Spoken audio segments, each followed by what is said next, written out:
Salut, nous sommes le 5e jour, nous sommes de retour à la province de Takeo et il y a une vendeuse itinérante de poissons qui est passée à la maison, aussi avec des légumes, donc ça me rappelle un peu la France d'il y a 50-60 ans, quand il y avait le laitier qui passait, vous savez, on a vu ça dans des films, qui passait à la ferme, et là elle passe avec des poissons,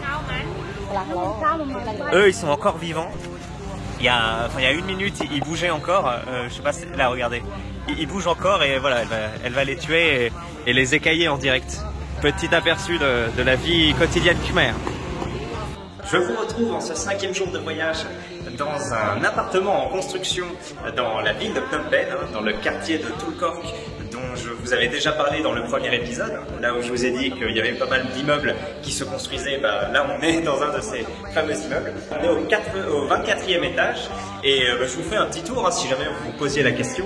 Donc la majorité des habitations au Cambodge, bien sûr, ne vont pas être des immeubles comme ça. Alors ici ils appellent ça des condos, je crois que c'est un terme qui vient plutôt des États-Unis, qui désigne en fait pas des immeubles de je sais pas, 7-8 étages comme on a en France, mais vraiment des très grosses structures comme on voit à Dubaï, aux USA, en Chine. Voilà, il y en a aussi maintenant au Cambodge. Donc là, il fait 28 mètres carrés celui-là. Il a la clim, une petite salle de bain. Quand on voit depuis l'extérieur, par exemple, ça donne ça. Vous voyez, c'est pas super grand, mais c'est aménagé plutôt en longueur. Ouais. Et le prix, on m'a dit que c'était entre 60 et 70 000 $ grosso modo, mais que le prix variait beaucoup selon que si le condo était au premier étage ou au dernier étage. Et là, il est au 24e, donc c'est, si j'ai bien compris, le dernier étage habitable. Après, il va y avoir des restaurants, une salle de sport, une piscine au-dessus. Mais il y a encore quelques étages, je ne peux pas vous montrer, mais au-dessus. Et vous voyez, là, c'est la vue depuis le 24e. Tac. Alors, c'est pas comme Paris, là, je peux pas vous montrer s'il y a la Tour Eiffel quelque part autre. Ah, ben si, tiens, ça, c'est le fameux bâtiment en forme un peu de château, on va dire occidental, qui est en fait une banque chinoise qu'on avait pu voir dans la première vidéo. Et là, il y a un petit parc. Enfin, ça, je sais pas si c'est vraiment un parc, c'est plus une zone herbeuse, et puis voilà, vous avez une petite vue. Moi, j'étais jamais monté en une année à Phnom Penh sur en fait, c'est un gratte-ciel, ils appellent ça condo, nous on appelle ça un gratte-ciel tout simplement. Vous voyez qu'ici, il y en a un autre qui se construit, là-bas aussi. Mais là, en fait, 1, 2, 3, 4, 5, ce sont que des condos en construction, dans ce quartier de Tulkork. Alors si finalement j'ai un bâtiment célèbre à vous montrer, puisque là on est sur une autre façade, un autre versant de l'immeuble, et là celui que vous voyez, regardez si je zoome là, au milieu celui-ci, c'est le Vatanak Building. C'est voilà, un immeuble qui a un design assez particulier, et pour moi ça marque un peu le début du centre-ville de Phnom Penh. Donc vous voyez, là Tulkork est pas trop loin du centre-ville. Là si vous venez vous balader, que vous allez voir le Riverside, le marché central, tout ça, c'est encore dans la prolongation de cet axe, ça va être, on va dire par là, mais plus loin. Et d'ailleurs, ce qui passe, l'un des principaux boulevards de Phnom Penh qui passe là au pied du bâtiment Vatanak, c'est le boulevard Monivong. Je vais peut-être vous y emmener, qui est l'un des gros boulevards de la ville.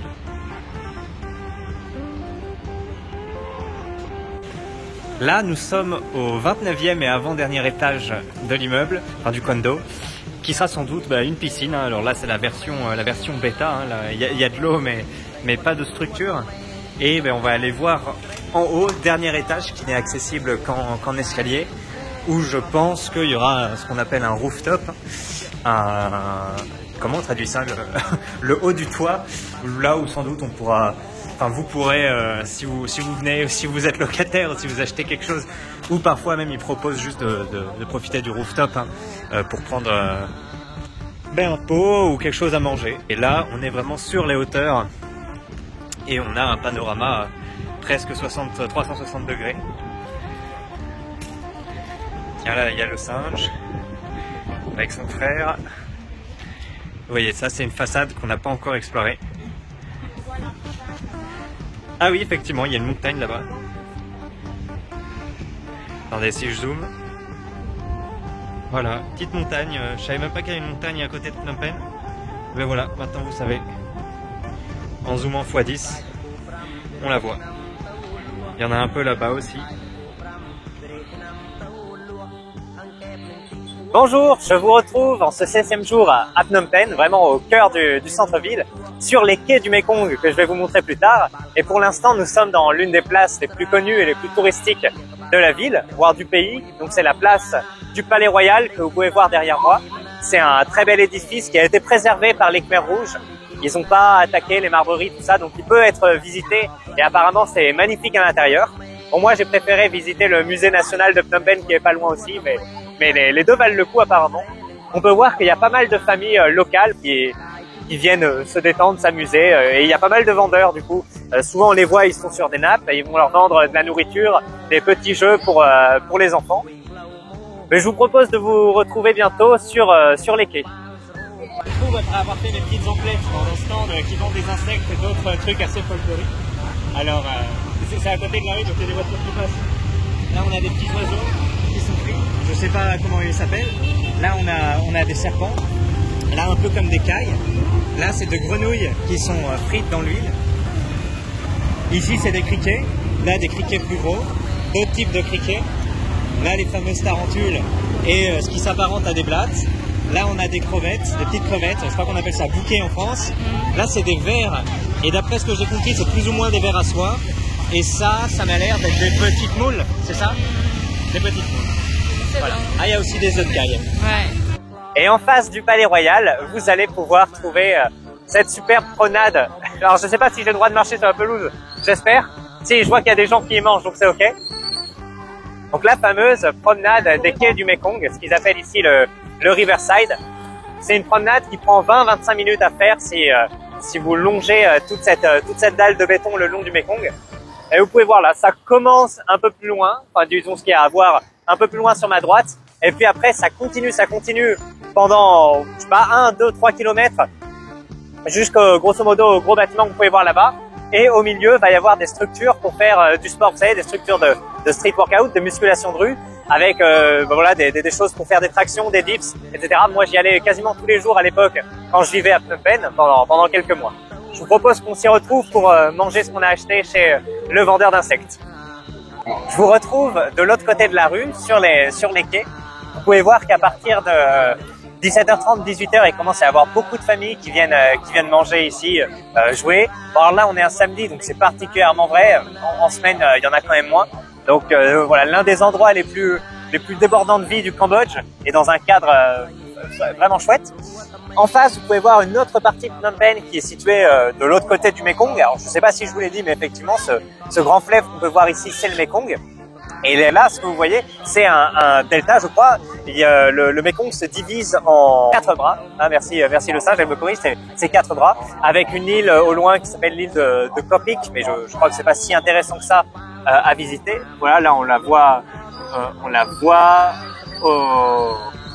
au zoom. Et ben, allez hop, on va se lancer sur la dégustation de nos chers insectes et de notre cher serpent. Voilà.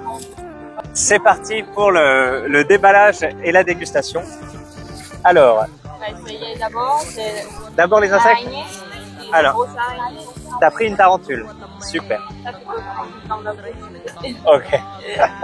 Donc là, en tout, il y en a eu pour 5 $. Et t'as pris un peu de tout niveau insectes. Et un petit oiseau et un serpent. Ouf, le vent. Allez, c'est parti, je commence. Tu veux plutôt la tête ou le vent? Non, c'est toi.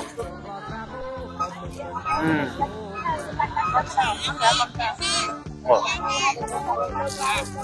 Et ça, c'est un insecte en France. Je sais pas, pour vous, c'est le mauvais insecte. Il mange des racines des courges, des racines des carottes, des racines des salades. Mais nous, on mange. C'est ça, tu dis comment en français? Je sais plus comment ça s'appelle en français, mais oui, c'est un nuisible. Et eux, ils le mangent. Alors juste, on revient sur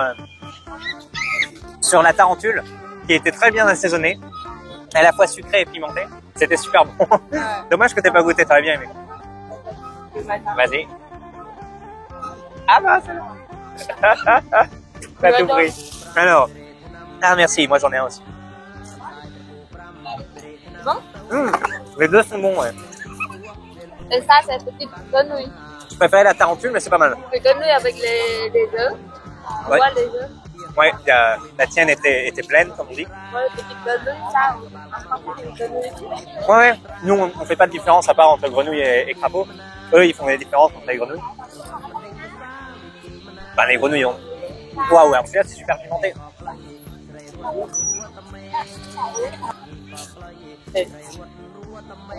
Maintenant, on commence le serpent, c'est ça? Oui, le Allez. serpent. Après, Tu je vois, sais. c'est le serpent dans l'eau. Et normalement, on mange souvent. Mais maintenant, il y a moins. Donc, Donc vous en mangez moins, parce qu'il en reste moins. Ouais. C'est il y a souvent. un peu comme les grenouilles en France. Bah vas-y. C'est rigolo, on sent le muscle, pas le muscle, pardon, les os, le squelette. C'est pas aussi caoutchouteux qu'on pourrait s'y Tu attendre. vois, c'est des os. De la viande, il n'y a pas beaucoup. Mais il y a des os, c'est presque 50% de la viande. On va goûter. On va voir. Ça, je crois que j'ai jamais mangé, le serpent. C'est super. On ne peut pas manger avec des os. Ah, faut cracher les os? Non, ça va, je pense qu'on peut les manger. Très proche du poulet, hein. C'est très proche du poulet. Écoutez, si vous avez envie de goûter du serpent, on voit que dans Koh-Lanta, une ou deux fois, ils ont réussi à en attraper. Quand ils en ont mangé, ils ont trouvé ça pas mal, ben ouais. Puis comme ça, en plus, avec des épices, c'est très appréciable. Je reprends un grand bout. Hop. Je vais manger les queues. Ouais, la queue, ça doit être croustillant.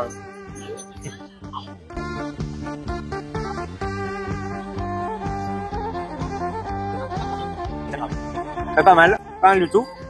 On essaye le petit oiseau. Touc.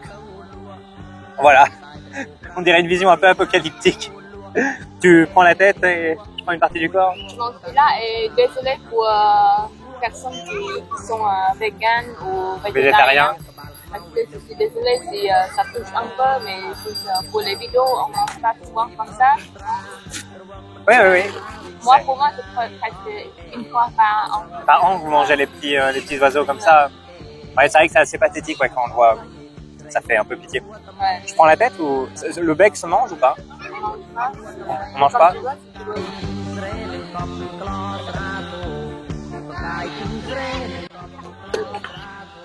Super bon. C'est un goût assez prononcé comme du pigeon. C'est une bonne viande. Beaucoup d'eau, mais ça se mange sans souci. À terre. Maintenant, on commence par insectes, c'est pas des moulots, c'est des petits insectes Oui. noirs. Tout à l'heure. Normalement, ils vivent Dans dans les rivières.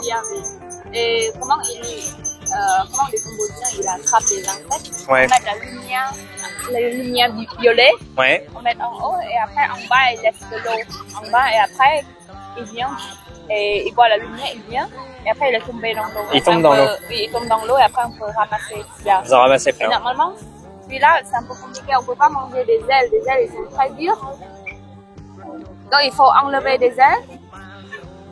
Ouais. Il faut enlever des ailes comme ça et après on mange. Et après on mange. Ok. Et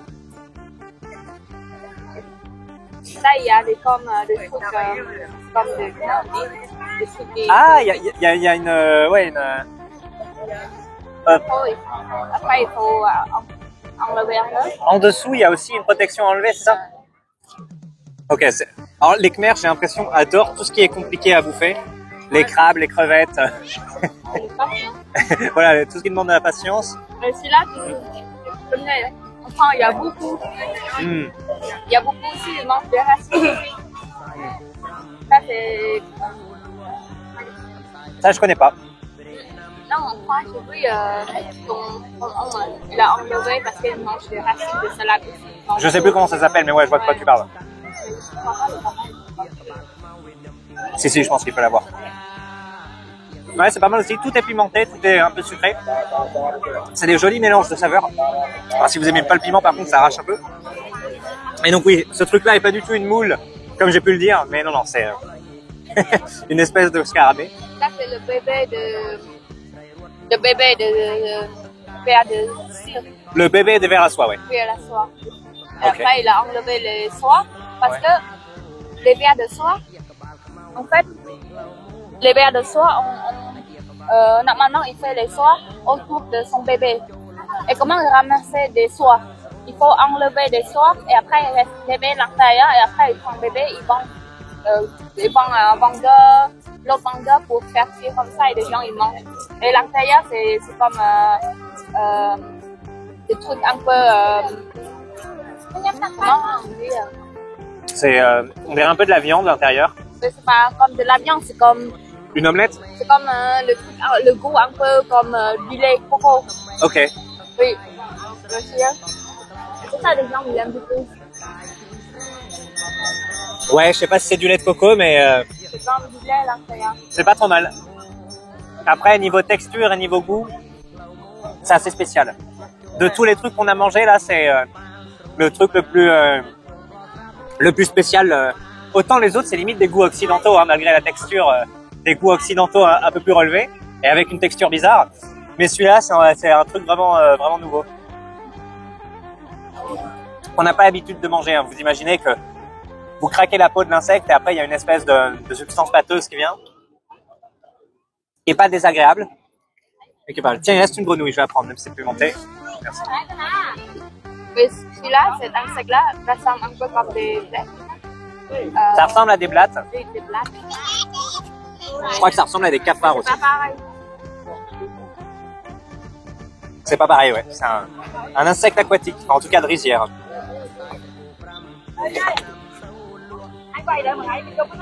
Bon, ben c'est un bon pas.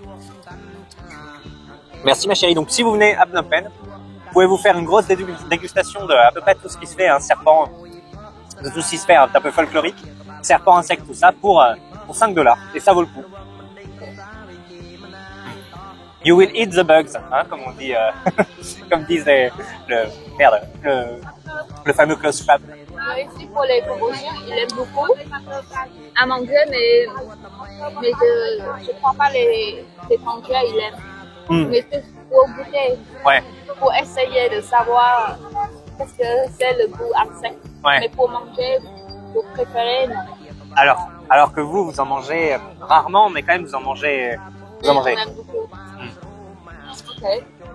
Bon ben, C'est bon, de petites vidéos, on parle des dégustations des insectes. ouais. Oui, j'espère que ça vous plaisir un peu de regarder le truc qui est intéressant, mais peut-être il y a quelqu'un d'autre qui n'aime pas, mais j'espère que ça va. Oui, bah ça vous fait voyager un peu, voilà. On mange pas la même chose partout et ici c'est assez exotique. Voilà. On se retrouve bientôt pour une autre vidéo. Allez, salut. Pour conclure cette vidéo, je vous propose un petit tour de nuit dans cet espace de musculation. Je pense qu'on y refera un tour en vidéo dans quelques temps. Là, vous voyez que samedi soir, c'est plein de monde et surtout d'enfants. Et comme on avait pu voir à Takeo, il y a pas mal de personnes assez âgées et 90% des femmes qui font ces petites activités là. Bon, c'est un peu comme des cours de Zumba collectifs en plein air. Ça se rapproche un peu de ce que je fais sur ma chaîne tertiaire avec les boxeurs de l'élite. Moi j'aime bien ce genre de manifestation publique.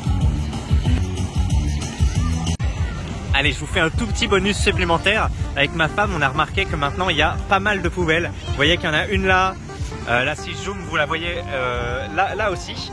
Et là, il y a 4 ans, moi quand j'y habitais, ça y était pas. C'est vrai qu'il y avait beaucoup plus de détritus, d'ordures sur cette place et que maintenant elle est super propre, enfin sur cette promenade, et que maintenant elle est super propre. Et il y en a encore d'autres.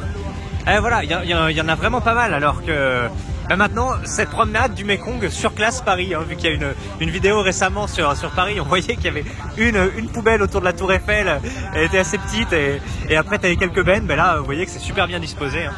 Encore là-bas, vous voyez juste derrière, et ça change vraiment, et en 4 ans, j'ai l'impression que les Khmers sont beaucoup plus éduqués par rapport à la gestion des ordures, et en tout cas à Phnom Penh, il y a une différence avec moi, ce que j'ai connu en 2018.